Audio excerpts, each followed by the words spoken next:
Well, hey guys, welcome to another Last Stand edition of Tips, Tricks, and Tactics. And we want to talk a little bit about calling raccoons. We're down here in Kansas right now with myself, the Verminator, Rick Paillet. Dustin's long today. We've had a couple successful afternoons down here. What's that, about 17, 18 raccoons in a couple afternoons? Yeah, pretty close to 20. I quit counting after about 12. It's been pretty fun. We just got done killing a triple, third triple of the trip. That's right. But before we drag these back to the truck, we're getting ready to go thermal hunt tonight. Wanted to take a minute just to talk about raccoon calling in general. It's something that's easily accessible to probably everybody, as long as you buy the right tag. I mean, there's probably raccoons in, I don't know, every state, maybe? I would think every state you're probably going to need a fur harvester's license. But, you know, if you look at the Lucky Duck calls from the bottom line Rebel all the way to the top end Supervolt, there's raccoon calling sounds on there. And you'll find them right there in the raccoon calling folder. The one we use mostly is the Raccoon Distress #2. That's the one. That's the ticket. You better start out every stand with that for 3 minutes, and then we roll into a fight or something. There's all kinds of different. I think this stand I switched to that coon pup, and that one came in. So the last one.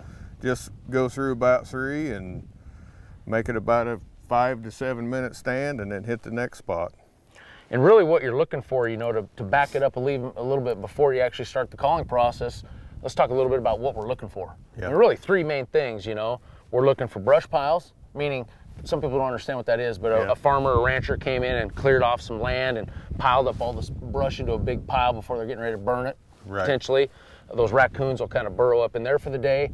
We're looking for big den trees up in, you know, specifically cottonwoods. I'm sure down in the south it's probably oak trees and things like that. Anything big broke off branch or something that's dead, hollowed out. You know, we're looking for old abandoned buildings and houses. For sure. Those are the 3 main ones, but then as you'll see in one of these episodes, we actually just got on kind of a creek, small river bank, you know, big steep cut banks. Lots of trees, not really any big cottonwoods, a lot of smaller trees, but those raccoons will burrow up into those root balls and things like that. Yeah, that works pretty good. That kind of, like we were saying, is more like calling coyotes. You're just making stands, hoping you stumble into where there happen to be in the root ball. The other thing I really like is a food source close to where you're, like around here, the corn. If there's an old cornfield, then that creek will have coons in it. For sure, for sure. You know, ponds, water is another a big one too. You know, I've been out in some areas and pretty desolate, and there's that old house or something like that. They just don't hold raccoons, but you find the water, the food, seems like they're going to be around. Now, once we get into these setups, it's a little easier than coyote hunting. You know, yesterday we were hunting off your side-by-side, so we were just buzzing right down.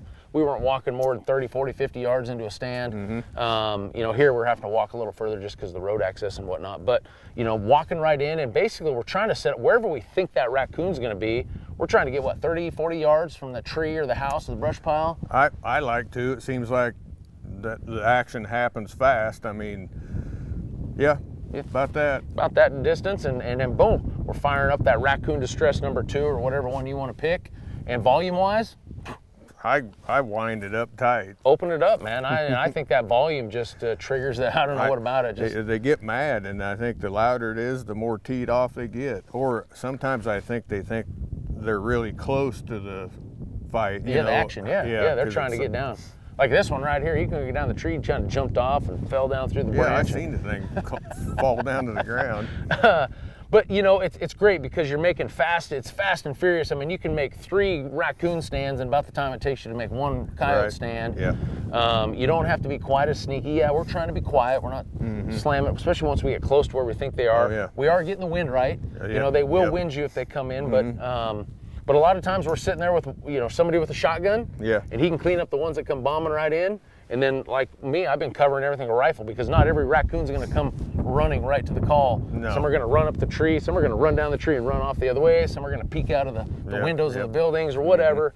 And it's good to have a rifle to clean up those shots, you know. So I'll tell you what, it's extremely fun if you're looking to get kids involved. I mean, this is fast pace. You can go out and make a bunch of spots. You know, in a few hours, and you can do it in the middle part of the day when it warms up. You don't have to be out there at the ass crack of dawn, you know, trying to kill them. Daytime raccoon calling, man, give it a try. It's pretty dang exciting, and it's important too to keep these, you know, raccoons in check. You know, the fur market's dropped in the last 5 or 6 years. The hardcore trappers that used to keep the raccoon numbers down aren't out in force anymore. So if you're worried about your turkey numbers, pheasant numbers, quail numbers, or whatever it may be on your property, this is probably one of the main culprits. So get yourself a lucky duck call, throw raccoon distress number 2 on there, and let her have rip. a hell of a fun time.